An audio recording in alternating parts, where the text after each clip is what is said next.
Selamat pagi saudara-saudara yang terkasih dalam Kristus.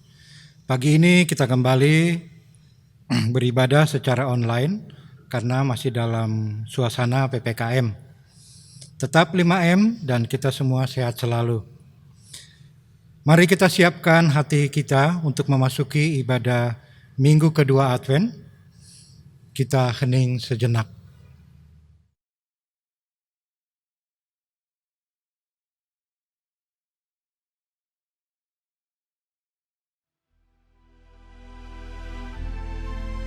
Dalam hati yang penuh kedamaian, kita nyalakan lilin Advent kedua sambil berseru, "Oh Tuhan Allah, datanglah, lingkupilah diri kami dengan firman-Mu yang telah dinyatakan oleh para nabi, agar kami siap membuka jalan bagi Sang Immanuel."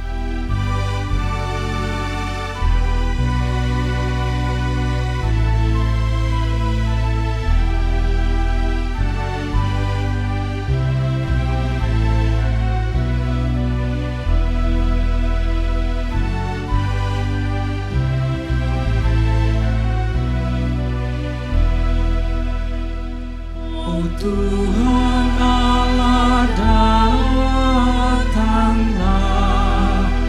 firman-Mu berkuasa, seperti waktu Kau beri di atas puncak Sinai,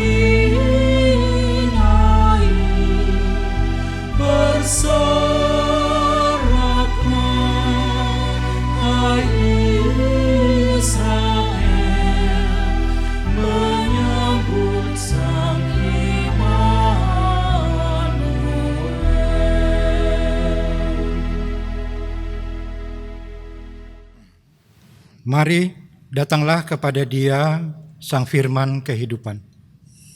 Ia menunjukkan jalan kehidupan bagi kita, melipurkan segala lara batin seperti yang kita rindukan. Dengan bangkit berdiri, mari kita menyanyikan Lagu Kidung Jemaat 84, baitnya yang pertama hingga yang ketiga. Ya Yesus, Dikau kurindukan.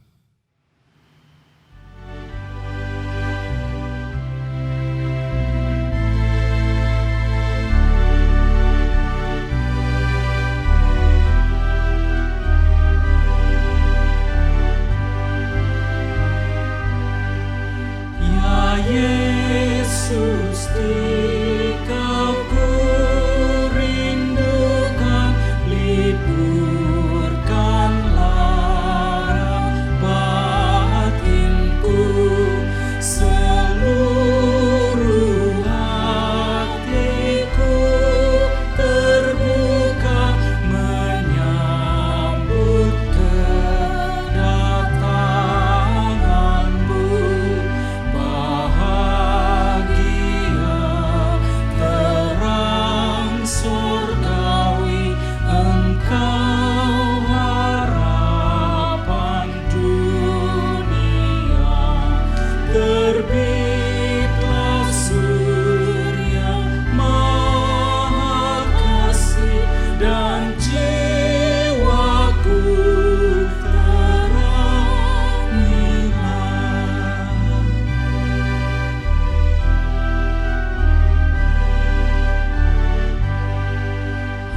Hatiku biar Kau jadikan palunganmu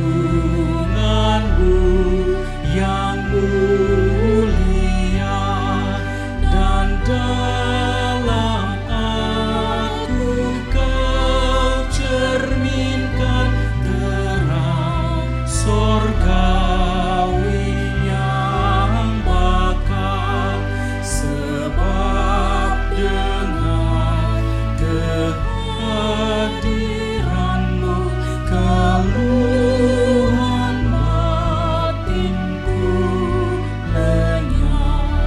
Kiranya lahir dalam aku, dan tinggallah serta tetap.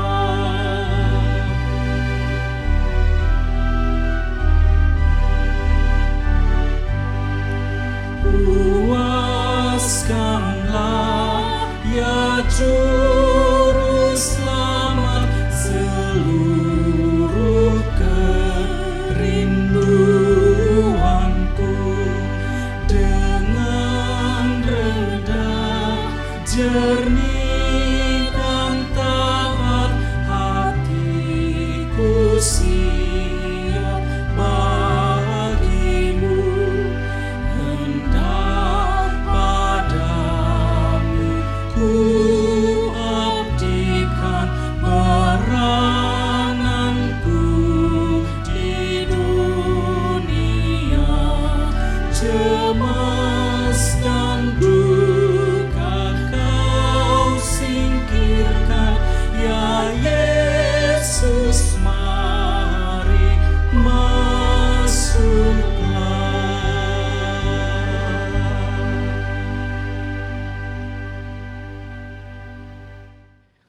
Saudara-saudara, mari kita datang kepada Tuhan dengan meyakini bahwa pertolongan kita adalah dalam nama Tuhan yang menjadikan langit dan bumi.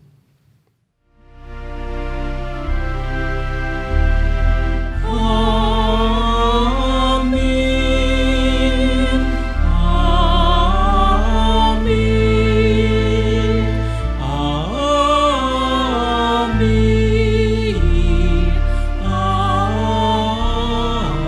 Amin.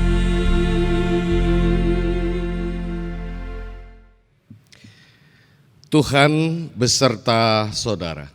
dan beserta saudara juga.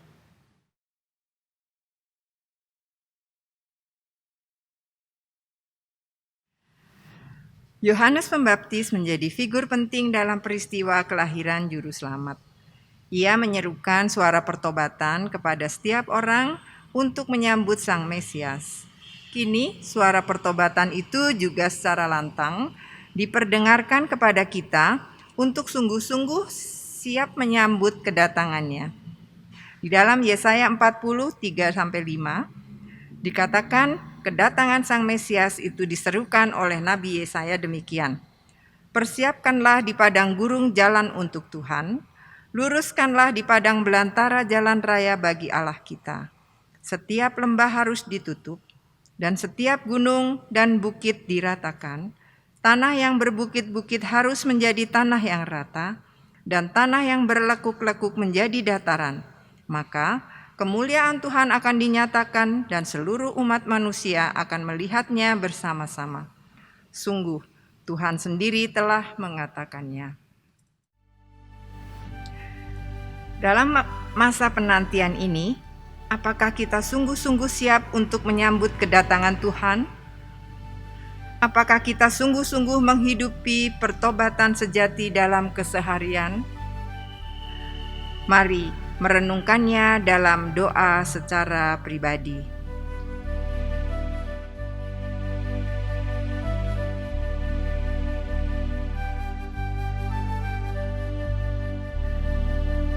Dalam kelemahan diri sebagai manusia, kami datang kepadamu Tuhan. Kami sadar bahwa segala pelanggaran dan dosa yang kami perbuat menjadi bukti bahwa kami tidak seutuhnya siap menyambut-Mu.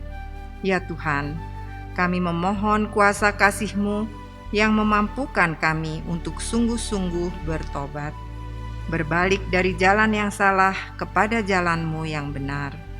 Kiranya kami merasakan penghiburan dan kedamaian sejati dari-Mu. Kepada Allah Bapa, melalui Kristus Putranya, dalam bimbingan Roh Kudus, kami sudah berdoa. Amin.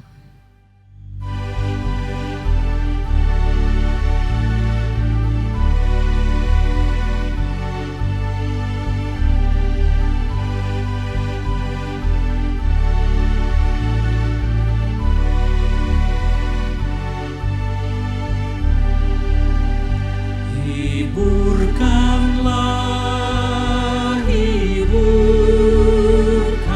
umatku, tenangkanlah hati. Yerusalem, serukan padanya perhambaan telah berakhirlah, kesalahannya diampuni dan hukumannya diakhiri.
Bagi kita yang telah mengaku dosa di hadapan Tuhan, dengarkanlah berita anugerah dalam Mika 7, 18-19.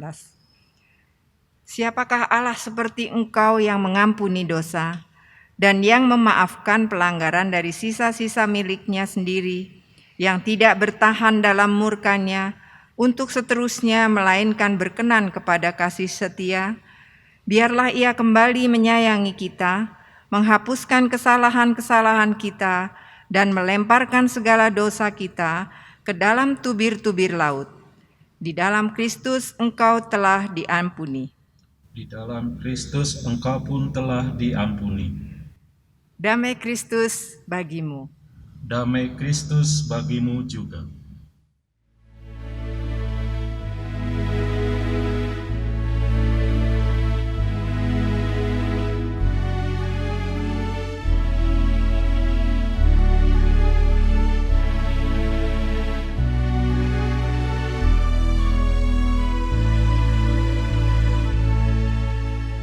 Dalam gelap terang bersinar, Yesus lahir di palungan.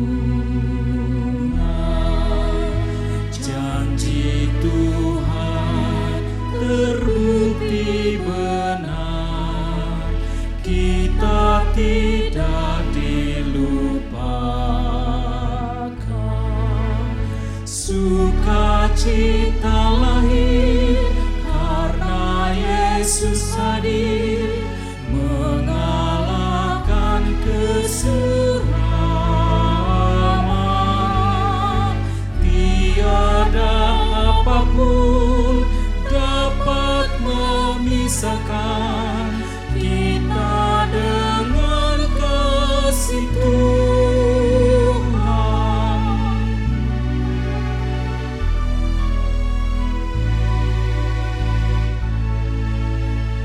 Kaum gembala bersukacita bertemu Sang Bayi mulia. Mari kita temukan Dia dalam iman sederhana. Sukacita lahir karena Yesus hadir, mengalahkan kesuraman. Tiada apapun dapat memisahkan kita dengan kasih Tuhan.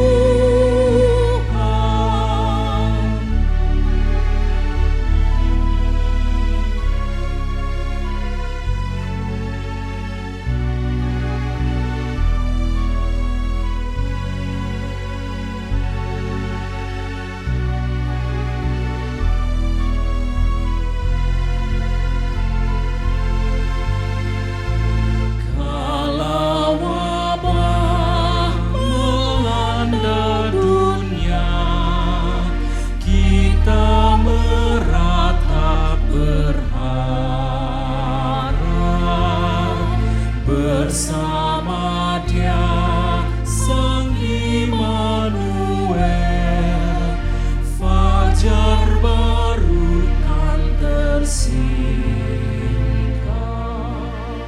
Sukacita lahir karena Yesus hadir, mengalahkan kesuraman. Tiada apapun dapat memisahkan kita dengan kasih Tuhan.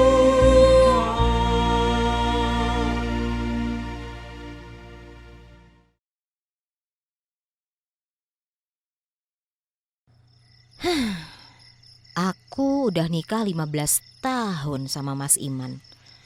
Emang sih, waktu itu masih muda nikahnya.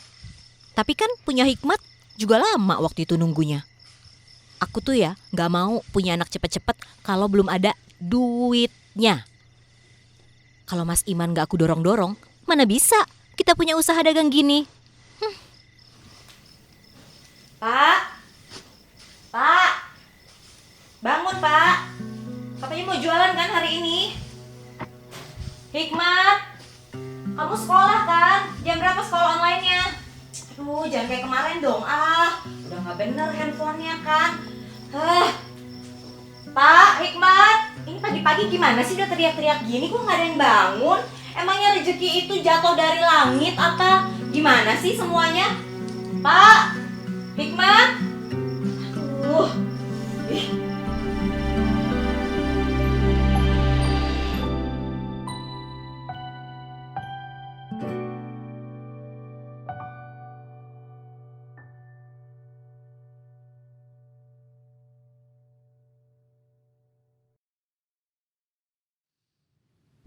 Mari Bapak Ibu Saudara, sebelum kita bersama-sama merenungkan firman Tuhan, kita satu di dalam doa. Bapa Surgawi di dalam Tuhan Yesus, kami bersyukur memasuki bulan baru di Desember ini.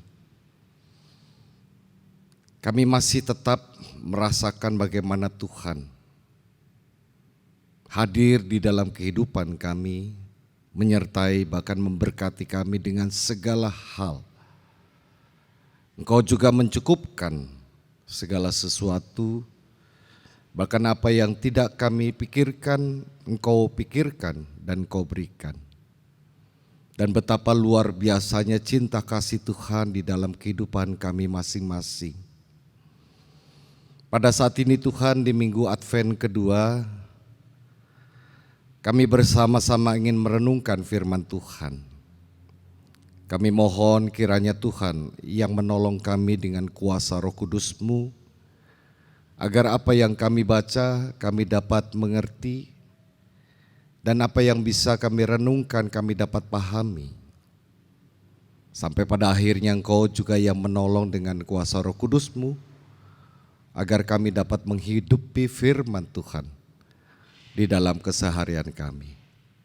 Terima kasih Bapa, kami bersyukur, kami berdoa di dalam nama Tuhan Yesus. Amin. Saudara-saudara, saya ingin mengajak kita semua untuk membuka Injil Lukas. Pasalnya yang ketiga.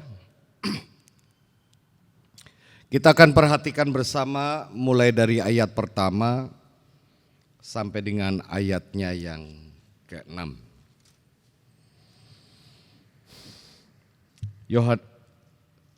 Lukas pasal 3 ayat 1 sampai dengan 6, di mana perikop ini diberi judul oleh Lembaga Alkitab Indonesia, yaitu Yohanes Pembaptis. Nah, saya akan bacakan untuk kita semua demikian. Dalam tahun ke-15 dari pemerintahan Kaisar Tiberius, ketika Pontius Pilatus menjadi wali negeri Yudea dan Herodes raja wilayah Galilea, Filipus saudaranya raja wilayah Iturea dan Trakonitis, dan Lisanias raja wilayah Abilene. Pada waktu Hanas dan Kayafas menjadi imam besar, datanglah firman Tuhan kepada Yohanes anak Zakaria di padang gurun. Maka datanglah Yohanes ke seluruh daerah Yordan dan menyerukan, "Bertobatlah dan berilah dirimu dibaptis dan Allah akan mengampuni dosamu. Seperti ada tertulis dalam kitab nubuat Yesaya, ada suara yang berseru-seru di padang gurun, persiapkanlah jalan untuk Tuhan, luruskanlah jalan baginya. Setiap lembah akan ditimbun dan setiap gunung dan bukit akan menjadi rata. Yang berliku-liku akan diluruskan dan yang berlekuk-lekuk akan diratakan. Dan semua orang akan melihat keselamatan yang dari Tuhan. Demikian pembacaan Alkitab, saudara-saudara. Yang berbahagia adalah kita yang mendengarkan, memelihara, dan melakukan firman-Nya setiap hari. Amin. Maranatha, Maranatha, Maranatha,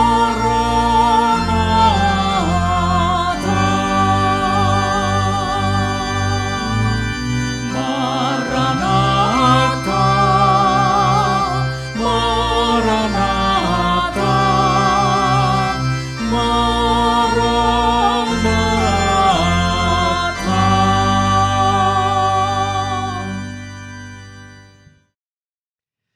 Shalom Bapak Ibu Saudara-saudara yang dikasihi oleh Tuhan Yesus Kristus.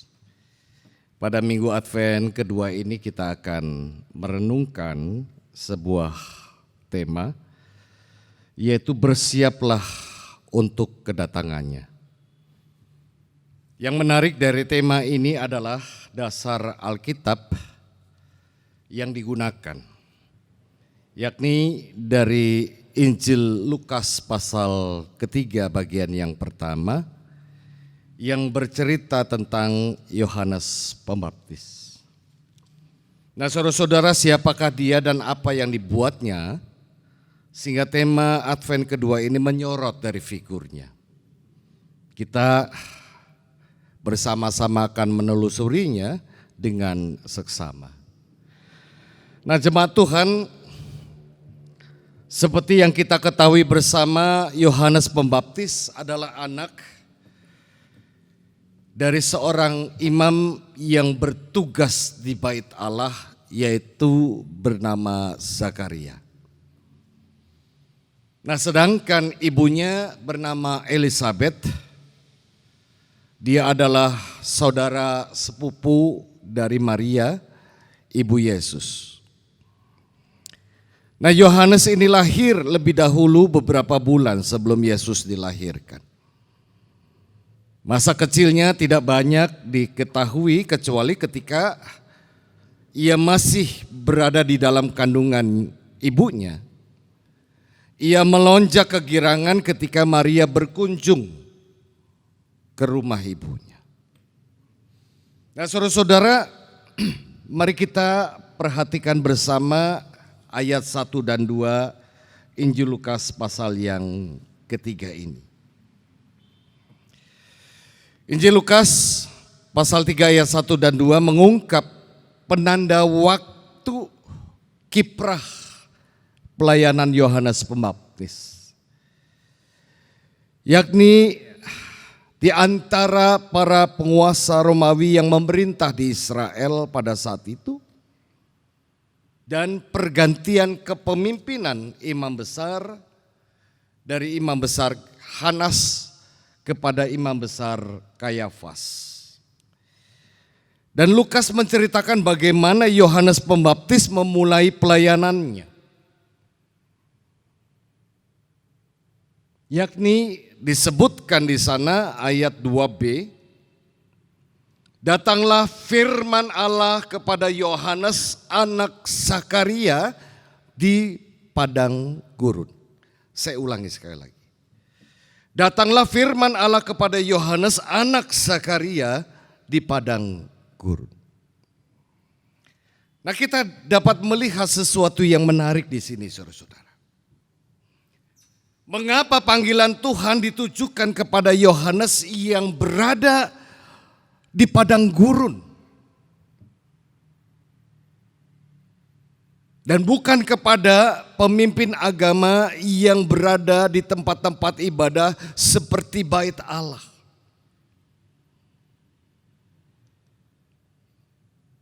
Dan hal yang menarik kedua adalah Lukas mengisahkan bahwa setelah menerima panggilan itu, Yohanes Pembaptis segera pergi ke seluruh daerah Yordan. Di sana disebutkan, maka datanglah Yohanes ke seluruh daerah Yordan.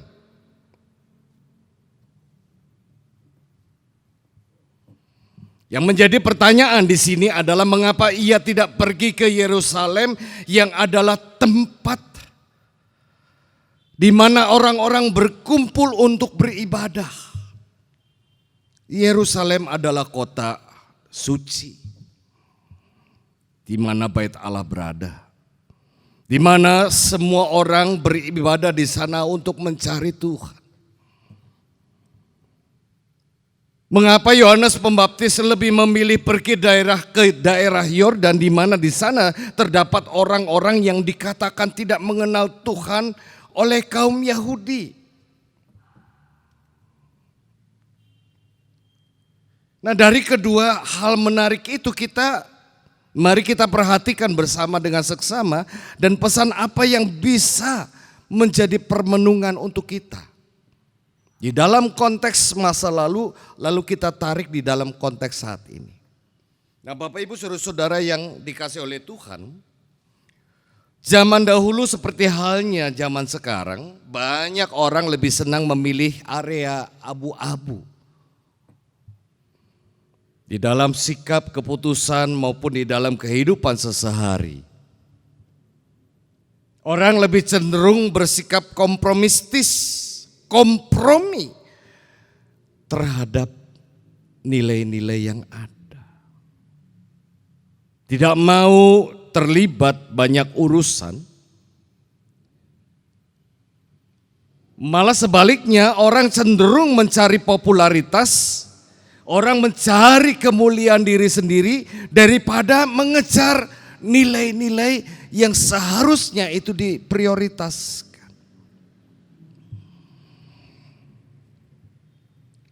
Namun menurut Injil Lukas, pribadi Yohanes Pembaptis ini sebagai pelayan Tuhan memang sangat berbeda dengan sikap kebanyakan orang saat itu. Apa saja? Yang pertama, saudara-saudara, ia berani menyuarakan kebenaran yang hakiki. Ia berani menegur yang hidup dalam kemunafikan, kejahatan dan kelicikan, termasuk Raja Herodes yang walaupun akibatnya ia harus dipenjara dan mati dipenggal, ia tetap lakukan. Untuk apa? Bagi sebagian orang sikap Yohanes ini konyol, bahkan dikatakan nekat, tidak berpikir situasi. Yang kedua,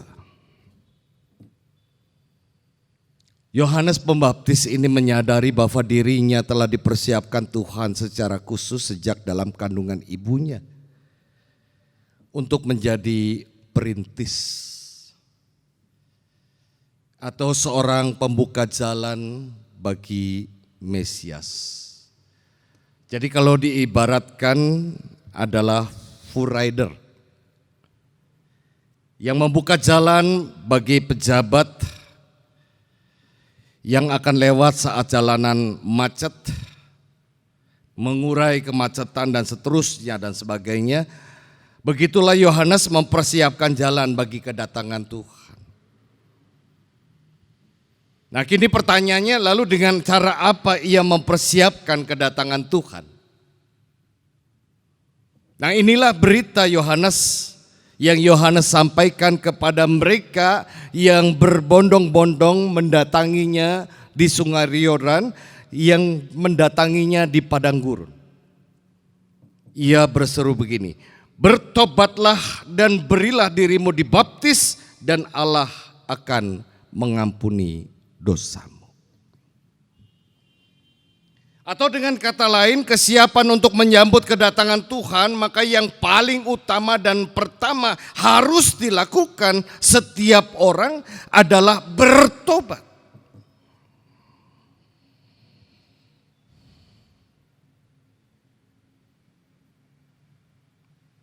Sambutan seperti apa? Sambutan yang tepat bagi Mesias adalah membuka hati untuknya.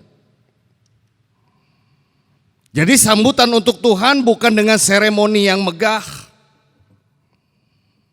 bukan dengan puji-pujian yang diiringi alunan musik yang indah, tetapi sambutan yang tepat adalah dengan introspeksi diri.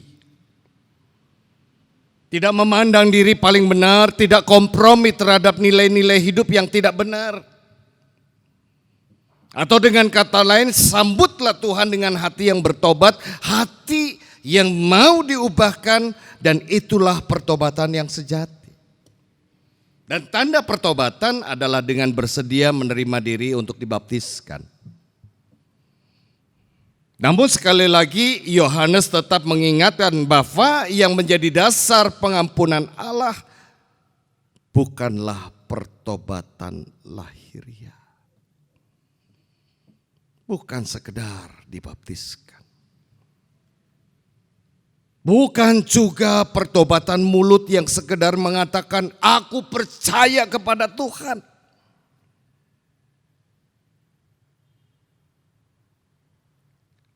Melainkan pertobatan hati. Dengan cara itulah Yohanes ia berharap agar banyak orang dapat melihat keselamatan dari Tuhan. Dengan pertobatan yang dilakukan oleh orang-orang, Yohanes berharap agar mereka dapat melihat keselamatan yang dari Tuhan.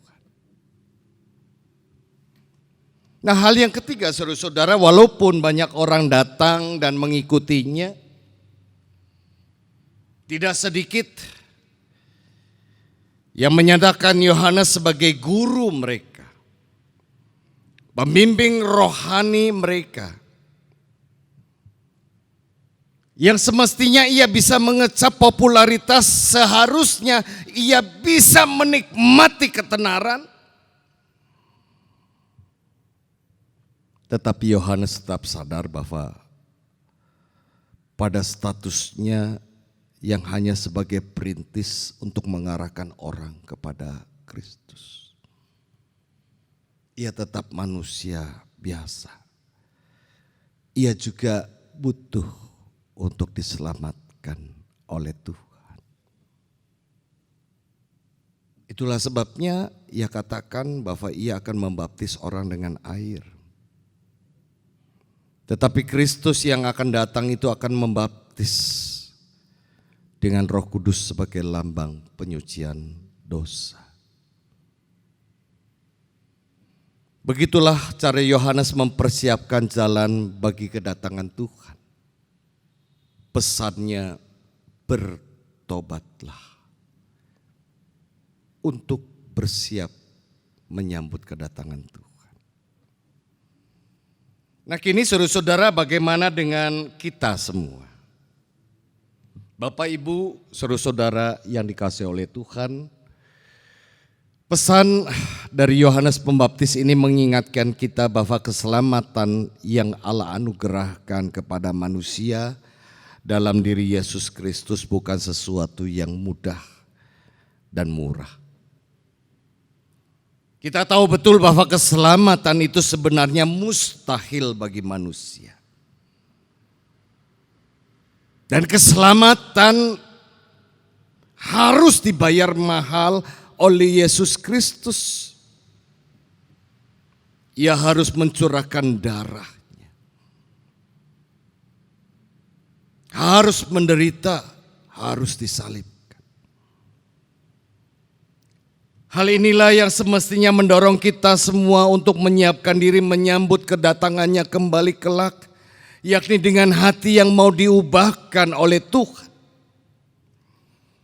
Pertobatan sejati yang diinginkan Tuhan bukanlah pertobatan lahiriah, bukan juga pertobatan yang sekedar di mulut, melainkan pertobatan hati.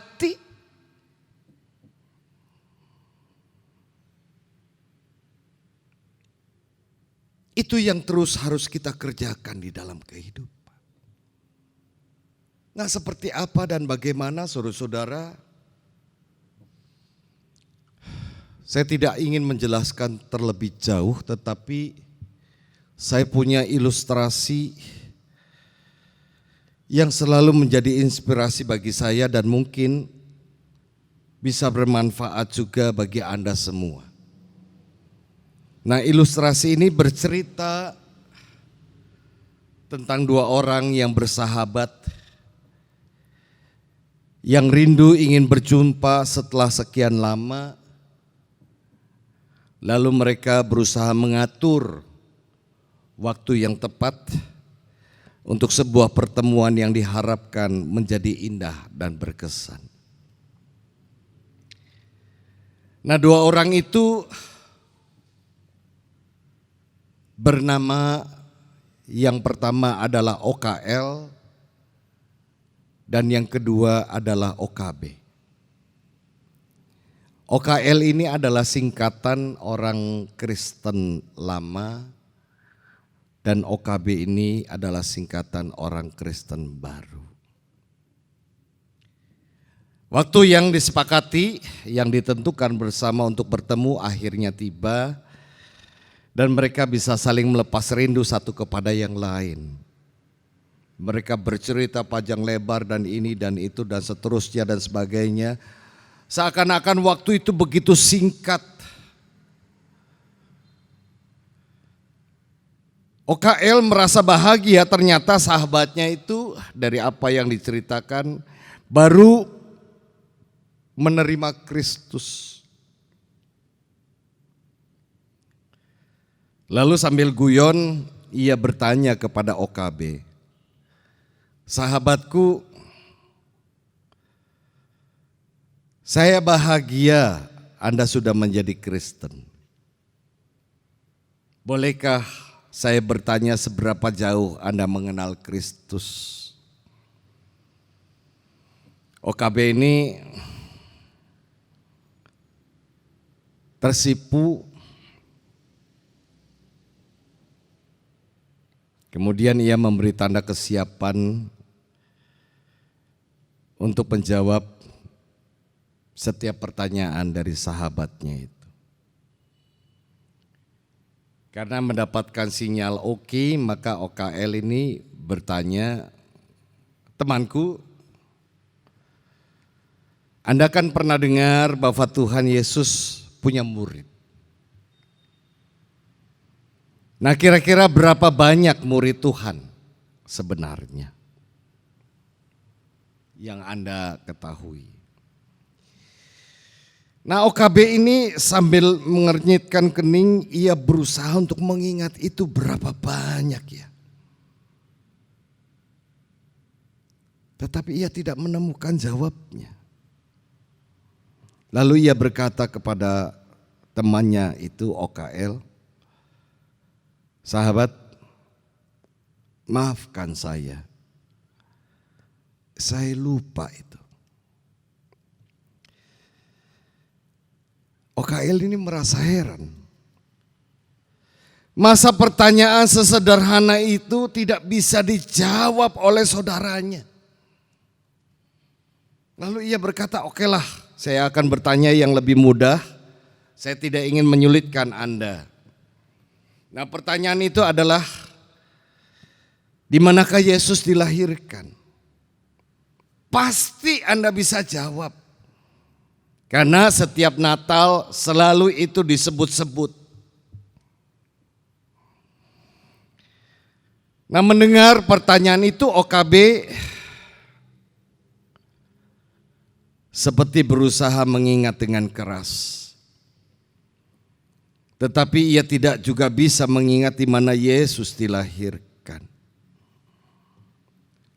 Sambil menggelengkan kepala, ia berhenti. Ia memberi tanda bahwa ia tidak bisa menjawab pertanyaan itu.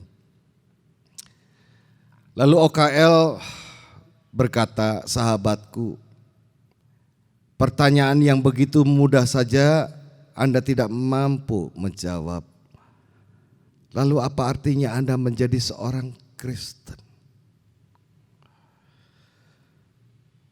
Ini kalimat yang begitu tajam. Kalimat yang seakan-akan menghujam hatinya. Ia benar-benar merasa bersalah OKB juga merasa dirinya sedih. Dan suasana pertemuan yang semula begitu cair mendadak berubah menjadi beku, hening seketika. Beberapa saat kemudian OKB memecah keheningan dan berkata kepada temannya itu, "Temanku yang baik, saya benar-benar merasa sedih karena saya tidak memiliki banyak pengetahuan tentang Alkitab, bahkan juga tentang Tuhan Yesus yang saya sembah. Tetapi yang ku ketahui setelah menerima Kristus, hidup saya telah banyak berubah. Dulu saya adalah seorang penjudi. Setelah menerima Kristus, kini saya sadar bahwa itu hal yang keliru. Dan sejak itu saya tidak melakukannya lagi. Dulu setiap kali pulang ke rumah, istri dan anak-anakku selalu takut karena saya pemarah. Namun kini telah berubah setelah menerima Kristus, hidup saya diubahkan menjadi lebih sadar dan lemah lembut. Dan ketika pulang, saya disambut begitu hangat oleh keluarga. Dulu saya suka berbohong untuk menutupi kesalahanku, tetapi setelah menerima Kristus, sekalipun demi kebaikan, berbohong tetaplah berbohong. Dan Tuhan tetap tahu bahwa saya berbohong. Sehingga tidak kulakukan lagi.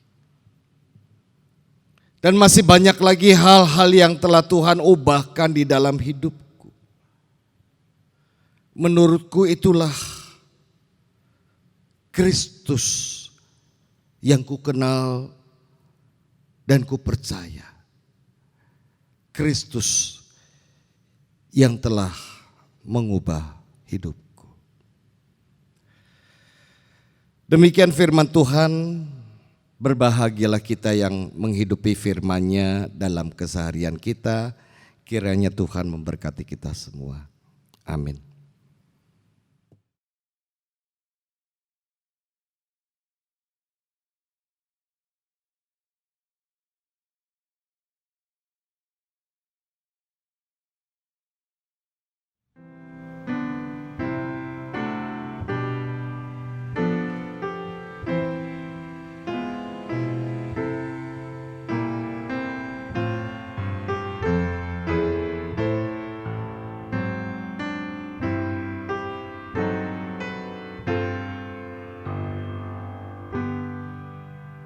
Sediakanlah jalan Tuhan,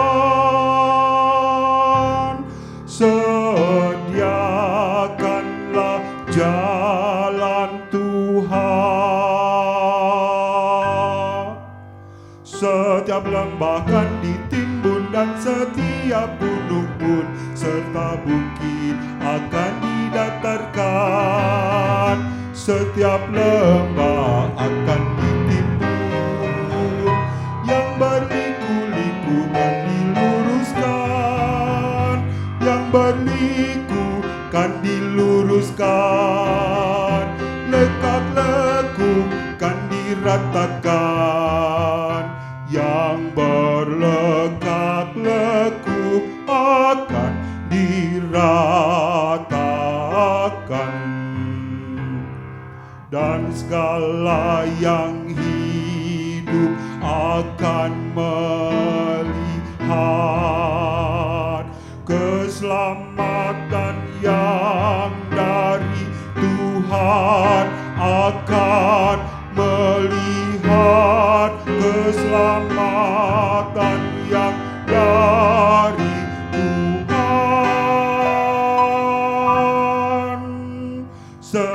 lembah kan ditimbun dan setiap gunung pun serta bukit akan didatarkan.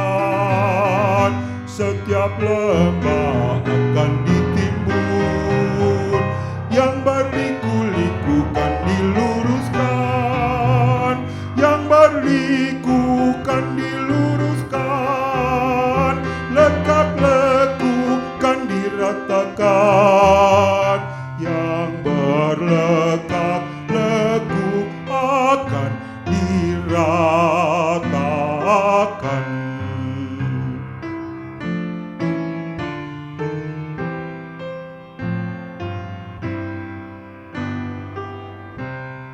Dan segala yang hidup akan melihat keselamatan dari Allah.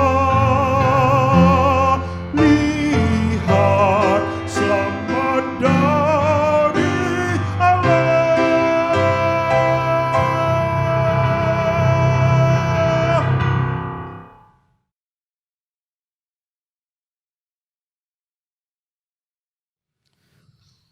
Marilah kita bersama dengan umat Allah di masa lalu, masa kini dan masa depan, mengikrarkan pengakuan iman rasuli. Aku percaya kepada Allah, Bapa yang Maha Kuasa, Khalik langit dan bumi, dan kepada Yesus Kristus, Anaknya yang tunggal, Tuhan kita, yang dikandung dari Roh Kudus, lahir dari anak darah Maria, yang menderita sengsara di bawah pemerintahan Pontius Pilatus, disalibkan, mati dan dikuburkan, turun ke dalam kerajaan maut. Pada hari yang ketiga, bangkit pula dari antara orang mati, naik surga, duduk di sebelah kanan Allah, Bapa yang Maha Kuasa. Dan dari sana Ia akan datang untuk menghakimi orang yang hidup dan yang mati. Aku percaya kepada Roh Kudus, gereja yang kudus dan am, persekutuan orang kudus, pengampunan dosa, kebangkitan orang mati, dan hidup yang kekal. Amin.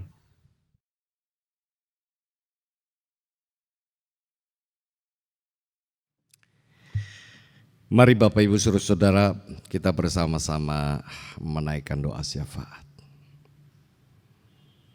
Bapa surgawi di dalam Tuhan Yesus, terima kasih untuk firman yang mengingatkan kami. Apa arti kami menjadi pengikut-Mu? Dan bagaimana kami bersiap diri untuk menyambut kedatangan Tuhan. Sebab kami tahu bahwa kedatangan Tuhan tidak pernah kami ketahui. Hal itu bisa terjadi sewaktu-waktu. Dan ketika berbicara hari Tuhan, yang dalam benak kami itu bukanlah, kami tidak membayangkan bahwa itu adalah akhir zaman atau kiamat. Sebab tidak ada seorang pun yang tahu. Tetapi hari Tuhan bagi kami adalah sebetulnya berapa banyak sisa hidup yang saat ini kami miliki. 50 tahun, 40 tahun, 30 tahun, 20 tahun, 10 tahun, 5 tahun, atau mungkin beberapa saat kemudian. Itulah hari Tuhan. Di mana ketika itu datang tidak ada lagi kesempatan kami untuk melakukan persiapan diri. Dan karenanya pesan Yohanes Pembaptis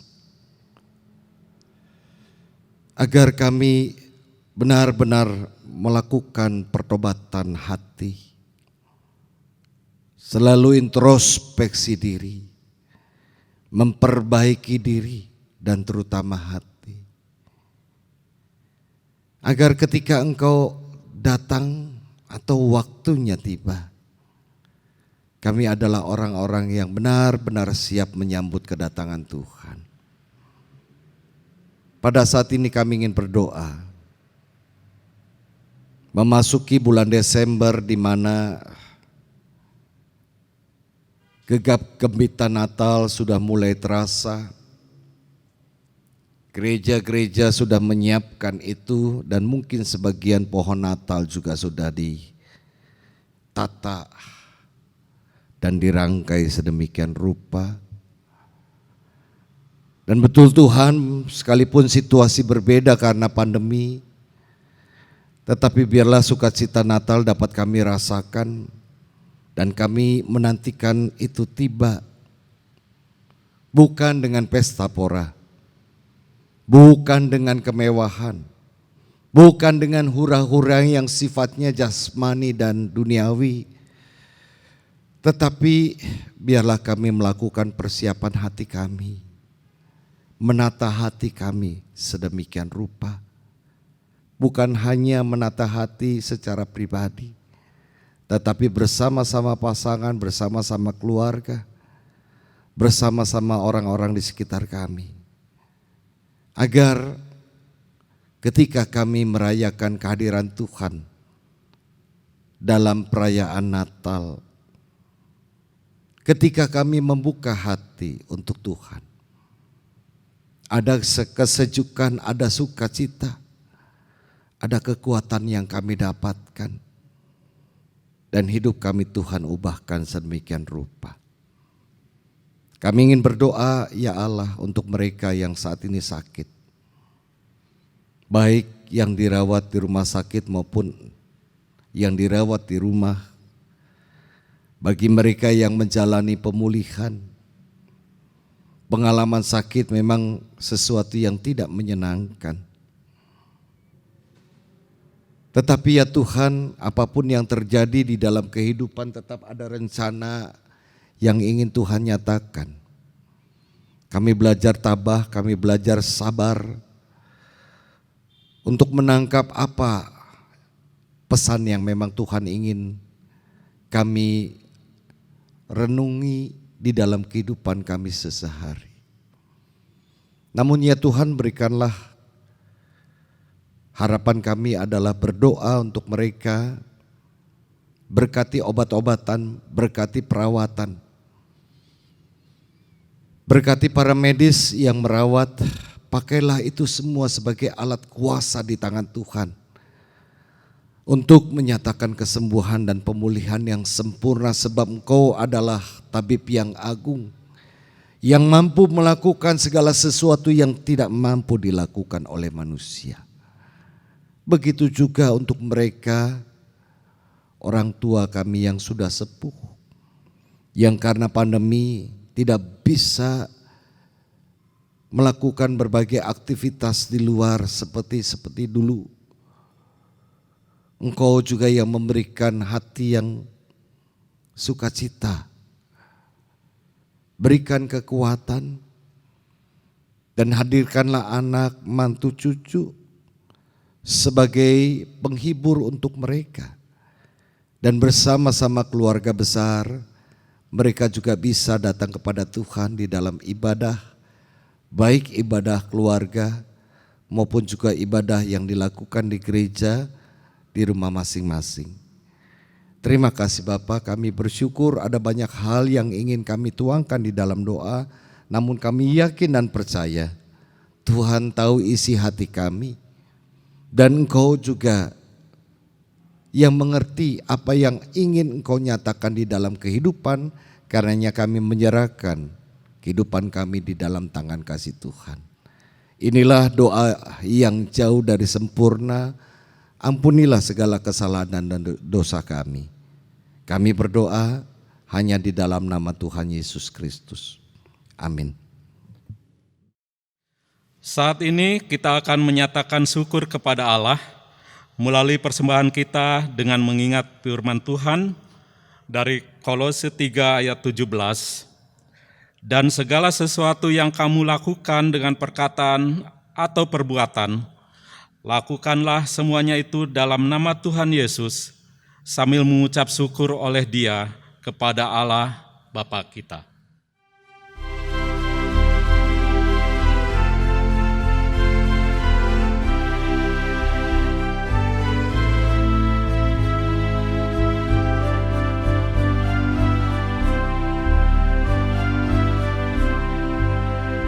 Ucap syukur pada Tuhan karena kita diselamatkan oleh-Nya. Senandungkan lagu baru, senandungkan lagu baru baginya. Nyanyikanlah dengan riang karena kasih setia Tuhan, nyanyilah.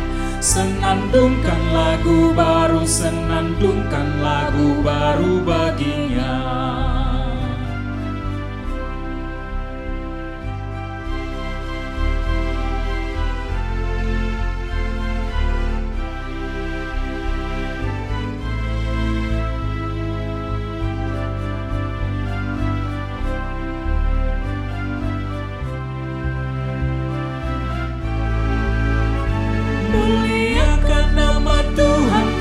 Kuasanya abadi muliakan.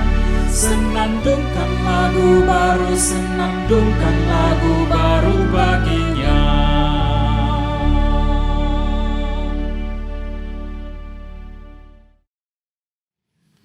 Mari kita bawa persembahan kita di dalam doa.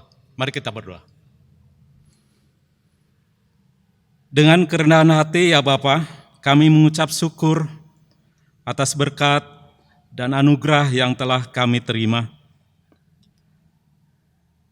Pada saat ini kami bersyukur atas kesempatan untuk memberikan persembahan yang terbaik kepadamu ya Bapa.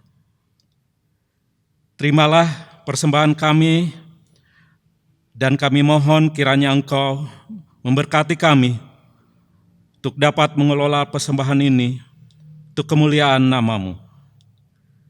Kami bermohon di dalam nama Tuhan Yesus Kristus.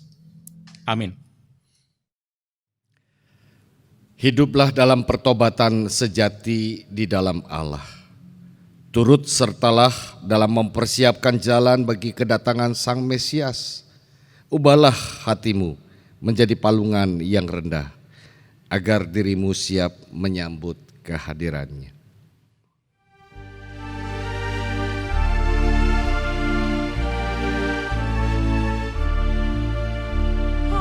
Umat manusia, siapkan hatimu dan sambutlah Mesias, Juru Selamatmu. Kan datang segera, terang dan kehidupan yang dijanjikan Tuhan.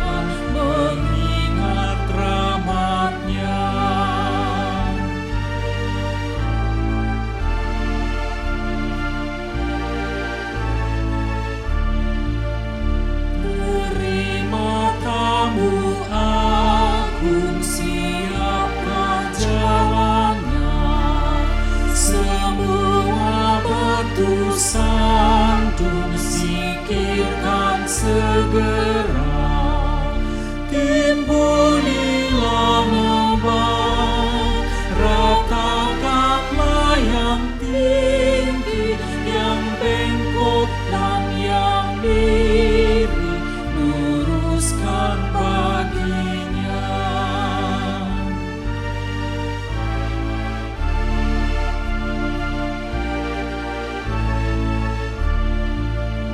Tuhan kan meninggikan yang suka merendah, olehnya disingkirkan yang angkuh bermegah, yang tulus hatinya niscaya dilayakan menyambut kedatangan Sang Raja mulia.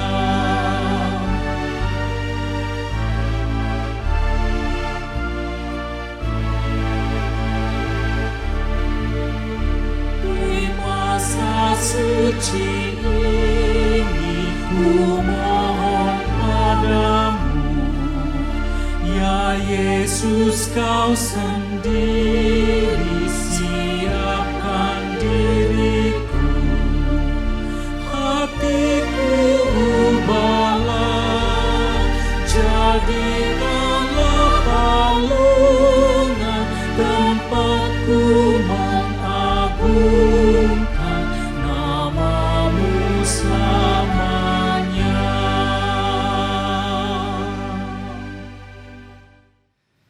Saudara-saudara, kini arahkanlah hatimu kepada Tuhan.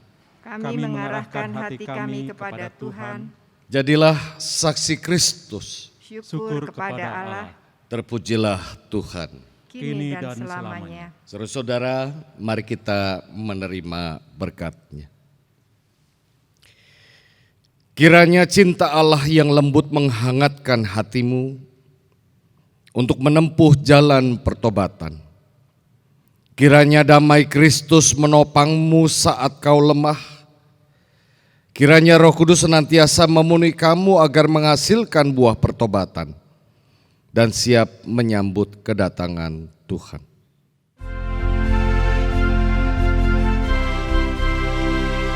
Maranatha, Maranatha, Maranatha, amin. Maranatha, Maranatha, Maranatha, amin. Maranatha, Maranatha, Maranatha, amin. Maranatha, Maranatha, Maranatha, amin.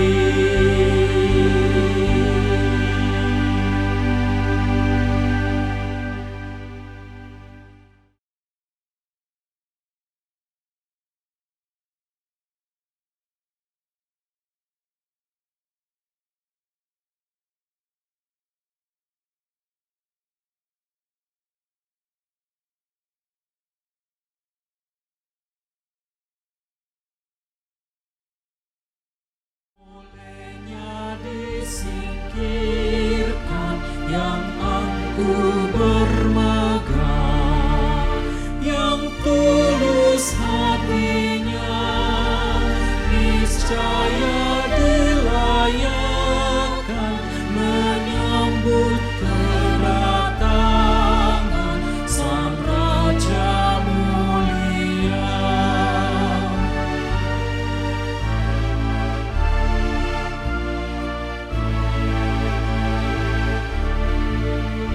Di masa suci ini ku mohon padamu, ya Yesus kau sendiri siapkan diriku, hatiku ubahlah, jadikanlah palu